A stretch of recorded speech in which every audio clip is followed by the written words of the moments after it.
Good evening all of you. कैसे हैं आप सभी? वेलकम करती हूँ माधुरी आपका हैंडलर क्लासेस में। देखो, आज मैं आपको सीपीसी का सेक्शन 55 बताने वाली हूँ, जो कि अपने आप में एक मेंस का क्वेश्चन है, जो कि हमें बताता है कि अरेस्ट एंड डिटेंशन, गिरफ्तारी और निरोध कब किया जाता है, कब किसी व्यक्ति के घर में एंट्री लेनी है, कब किसी व्यक्ति के घर का गेट तोड़ के भी आप अंदर एंट्री ले सकते हो, कब हम उस व्यक्ति को अरेस्ट करने के बाद छोड़ सकते हैं, कब वो इंसॉल्वेंसी के लिए एप्लीकेशन कर सकता है, नहीं करता देन क्या प्रोसीजर अपनाएंगे। ये सारी चीजें हम सेक्शन सीपीसी के 55 में पढ़ते हैं। सीपीसी का सेक्शन 55 डील करता है अरेस्ट एंड डिटेंशन के बारे में। देखो, अरेस्ट का मतलब तो हमें पता है गिरफ्तारी होती है। एक वर्ड हम पढ़ते हैं निरोध, जिसे डिटेंशन इंग्लिश में कहा जाता है। इसका मतलब होता है कैद करना, कंट्रोल करना, पकड़ना। अब सेक्शन 55 में हमें टोटल 4 सबसेक्शन पढ़ने को मिलते हैं। 4 सबसेक्शन में सबसेक्शन 1 के अंदर हमें 4 प्रोविजो पढ़ने होते हैं। पहले हम डिटेल से बेयर एक्ट के अकॉर्डिंग चीजें देखेंगे, देन लास्ट में हम इसे डायग्रामेटिक फॉर्म में भी डिस्कस करेंगे। कैसे आप अपने नोट्स में शॉर्ट तरीके से लिख सकते हो चीजें, कैसे आप अपने शॉर्ट नोट्स प्रिपेयर कर सकते हो, कैसे हम जल्दी 1 मिनट के अंदर अपने सेक्शन को रिवाइज कर सकते हैं, जो कि हमारा मेंस का 10 नंबर का क्वेश्चन बन सकता है। देखो, सेक्शन 55 सीपीसी का हमें कहते हैं गिरफ्तारी और निरोध। देखो, सीपीसी में 2 पार्टीज होती है, प्लेंटिफ एंड डिफेंडेंट, वादी और प्रतिवादी। वादी वो जिसने वाद किया, प्रतिवादी वो जिसके अगेंस्ट हमने वाद किया। अब जब 2 parties plaintiff and defendant suit institute कर रहे हैं, तो जब इनका सूट खत्म हो जाता है, डिक्री आ जाती है, ऑर्डर आ जाता है, देन इनकी सिचुएशन, इनका नेम चेंज हो जाता है। जो केस जीतता है उसे कहते हैं डिक्री होल्डर, डिक्रीदार, और जो केस हारता है उसे कहते हैं निर्णित ऋणी, जजमेंट डेटर। अब देखो, हम अरेस्ट किसको करेंगे? जो केस हारा है, जो टाइम पे एग्जीक्यूशन नहीं करने दे रहा है, उसको हम निर्णित ऋणी कहते हैं, उसी को ही हम अरेस्ट करेंगे। तो ये सेक्शन हमें बता रहा है, सब सेक्शन 1, कि जजमेंट डेटर, निर्णित ऋणी कौन? जिसके अगेंस्ट डिक्री आई है। डिक्री के एग्जीक्यूशन में किसी भी समय और किसी भी दिन अरेस्ट किया जा सकता है। जब भी निर्णित ऋणी के अगेंस्ट जो डिक्री आई है वो उसका एग्जीक्यूशन नहीं होने दे रहा या नहीं कर रहा, तब हम उसे किसी भी टाइम अरेस्ट कर सकते हैं और उसे जितनी जल्दी हो सके कोर्ट के सामने लाया जाएगा। वह उस जिले के सिविल कारागार में, जिसमें निरोध का आदेश देने वाला कोर्ट स्थित है, या ऐसे सिविल कारागार में जहां वास सुविधा उपलब्ध नहीं है, तो जैसा स्टेट गवर्नमेंट बताएगी उसके अकॉर्डिंग उसे निरुद्ध किया जाएगा। तो सबसेक्शन 1 सिंपल हमें ये बात बता रहे हैं कि जजमेंट डेटर को डिक्री के एग्जीक्यूशन में किसी भी टाइम अरेस्ट कर सकते हैं, उसको हम सिविल जेल में भेज सकते हैं। अगर उस एरिया में सिविल जेल नहीं है, तो जैसा स्टेट गवर्नमेंट हमें गाइड करेगी वैसा उस जगह पे हम उसे निरुद्ध करेंगे। फिर इसके बाद हमें 4 प्रोविजो दे रखे हैं। सभी प्रोविजो को स्टार्टिंग में number 1, number 2, number 3 and number 4 लगा दीजिए। फर्स्ट प्रोविजो बात करते हैं कि इस धारा के अधीन अरेस्ट करने के पर्पस के लिए किसी भी निवास गृह में, घर में सूर्यास्त के पश्चात और सूर्योदय से पहले एंट्री नहीं ली जाएगी। कि अगर आपको जजमेंट डेटर को अरेस्ट करना है तो आप आफ्टर सनसेट, बिफोर सनराइज उसके घर में एंट्री नहीं ले सकते। इस बीच में आप कभी भी उसके घर में एंट्री लेके और आप उसे अरेस्ट कर सकते हो। वेरी इंपॉर्टेंट प्रोविजो फर्स्ट वाला, कि आप कब घर में एंट्री नहीं लोगे? After sunset at before sunrise घर में एंट्री नहीं ली जाएगी। Second proviso number 2, third and number 4, ऐसे करके नंबरिंग दे दीजिए, इजी रहता है।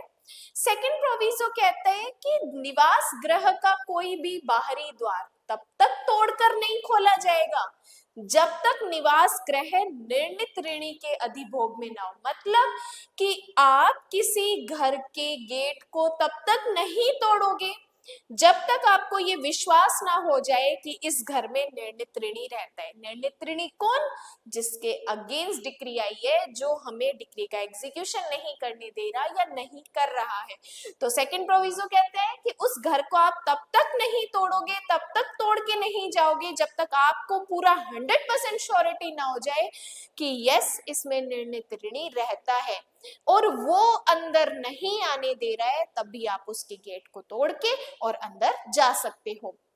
थर्ड प्रोविजो कहते हैं कि यदि कोई कमरा किसी स्त्री, किसी फीमेल के वास्तविक अधिभोग में है जो जजमेंट डेटर नहीं है, देश की रूढ़ियों के कारण लोगों के सामने नहीं आती, तो अरेस्ट करने के लिए प्राधिकृत अधिकारी उसे सूचना देगा कि वो वहां से हट जाए।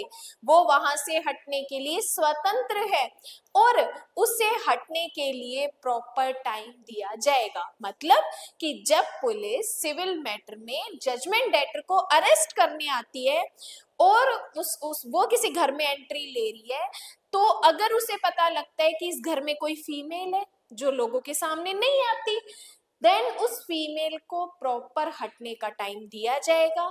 उसे कहा जाएगा कि हम घर में एंट्री ले रहे हैं, आपको प्रॉपर टाइम है, आप वहां से हट जाइए। तो फर्स्ट प्रोविजो ने हमें कहा कि जब भी आपको जजमेंट डेटर को अरेस्ट करना है तो उसके घर में after sunset before sunrise arrest entry नहीं लोगे।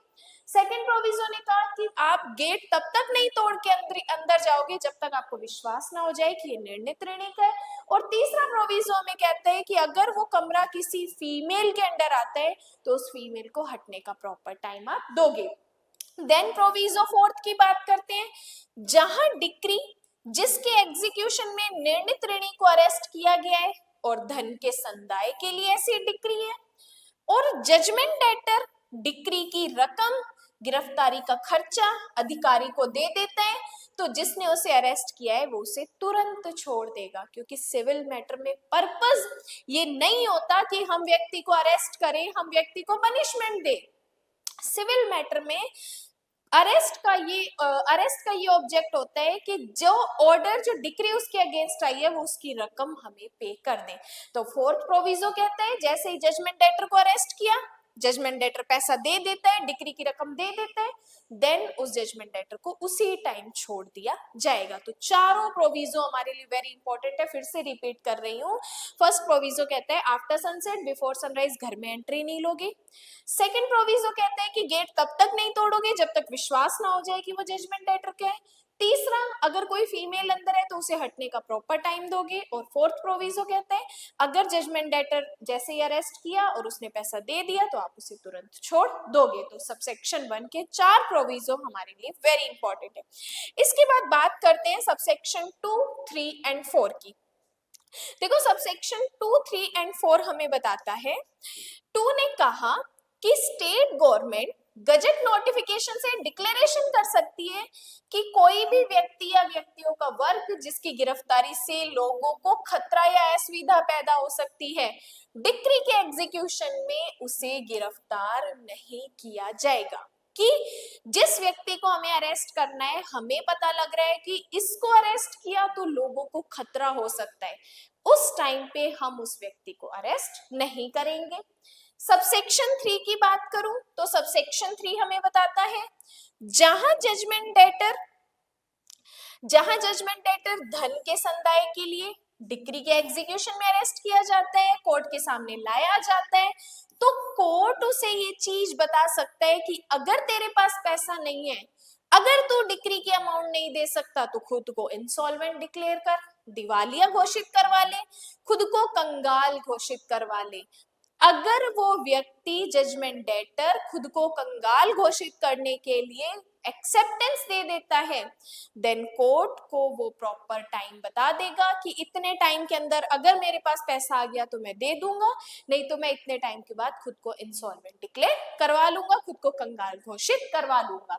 तो जब डिक्री के एग्जीक्यूशन में अरेस्ट किया जाता है तो कोर्ट के सामने कोर्ट उसे बताएगा कि वह खुद को दिवालिया घोषित करने के लिए एप्लीकेशन कर सकता है, और यदि वह एप्लीकेशन करता है देन कोर्ट उसे प्रॉपर टाइम देगा कि इतने टाइम के अंदर आपको एप्लीकेशन करनी है। अब एक और चीज, सबसेक्शन 4 ही यहाँ पे कोरिलेट करके बता रही हूँ कि मान लो उस जजमेंट डेटर ने कहा कि सर मैं 1 महीने बाद इंसॉल्वेंसी की एप्लीकेशन लगा दूंगा, इतने टाइम के लिए मैं सिक्योरिटी पे करता हूं कि इस बीच अगर आप मुझे बुलाते हो तो मैं जरूर आऊंगा।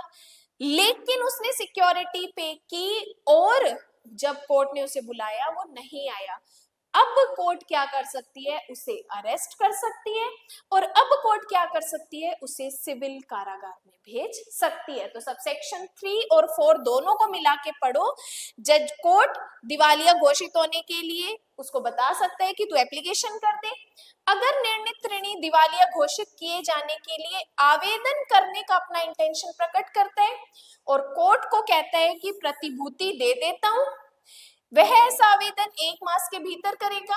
अगर वो ऐसी प्रतिभूति देने में, आवेदन करने में असफल रहता है तो उसे गिरफ्तार किया जा सकता है और उसे सिविल कारागार को सुपुर्द किया जा सकेगा। तो इंसॉल्वेंसी की एप्लीकेशन 1 महीने का वो टाइम मांग रहा है, 1 महीने में नहीं करता तो देन कोर्ट उसे अरेस्ट कर सकता है। तो ये प्रॉपर सेक्शन 55 में हम 4 सबसेक्शन पढ़ते हैं जो कि चारों हमारे लिए इंपॉर्टेंट है। यहाँ पे मैंने पूरे सेक्शन की आपके सामने जिस्ट लाके रख दी है। इस तरीके से आप सेक्शन 55 को इजीली रिकॉल कर सकते हो। जैसे सबसेक्शन 1 में हमने पढ़ा जजमेंट डेटर किसी भी टाइम अरेस्ट किया जा सकता है। सबसेक्शन 2 पढ़ा यदि अरेस्ट से लोगों को खतरा है तो अरेस्ट नहीं करेंगे। 3 हमने पढ़ा कोर्ट बताएगा कि तू इंसॉल्वेंसी के लिए एप्लीकेशन कर सकते हैं, और सबसेक्शन 4 कहता है यदि 1 मंथ में एप्लीकेशन नहीं करते तो उसको अरेस्ट कर देंगे एंड सिविल कारागार में भेज देंगे।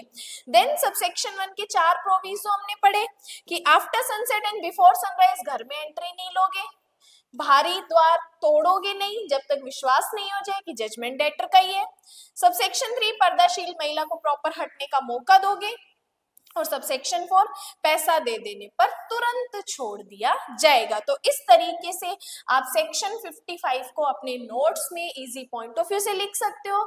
जब जल्दी से रिवीजन करना है तो इस तरीके से आप यहाँ से रिवीजन कर सकते हो। यहाँ से एक प्री का क्वेश्चन है सबसेक्शन 4 से जो 1 मंथ की एप्लीकेशन की बात करता है। बाकी पूरा सेक्शन हमारे लिए मेंस पॉइंट ऑफ व्यू का है, और एक सेक्शन ये है कि घर में एंट्री कब नहीं ली जाएगी, after sunset and before sunrise घर में एंट्री नहीं ली जाएगी जजमेंट डेटर को अरेस्ट करने के लिए। तो ये हमारे प्री के क्वेश्चंस है, और बाकी पूरा सेक्शन हमारा मेंस पॉइंट ऑफ व्यू के लिए इंपॉर्टेंट है। देखो सीपीसी हार्ड नहीं है, बस उसको पढ़ना, उसको समझना और शॉर्ट पॉइंट से याद करना, इस तरीके से करोगे देन सीपीसी भी बहुत इजी है, बहुत आराम से याद हो जाती है। ये सेक्शन आपको समझ आया? इसके अलावा सीपीसी का कौन सा ऐसा सेक्शन, कौन सा ऐसा ऑर्डर जो आपको नहीं समझ आता, उसके लिए आप मुझे कमेंट कर सकते हैं। ये क्लास आपके लिए हेल्पफुल है तो प्लीज क्लास को लाइक एंड अपने फ्रेंड्स के साथ जरूर शेयर करना। यूट्यूब पे अपनी मेंबरशिप चल रही है, मेंबरशिप में क्लासेस बीएनएसएस के एमसीक्यूज चल रहे हैं, आपने ज्वाइन नहीं किए तो फटाफट 59 रुपीज की मेंबरशिप ज्वाइन कर लीजिए। आज मेंबरशिप ज्वाइन करते हो तो 550 बीएनएस के क्वेश्चन, 180 प्लस बीएनएसएस के क्वेश्चन और इन फ्यूचर बीएसए के क्वेश्चन भी अपने करने वाले हैं। बाकी आज के लिए धन्यवाद।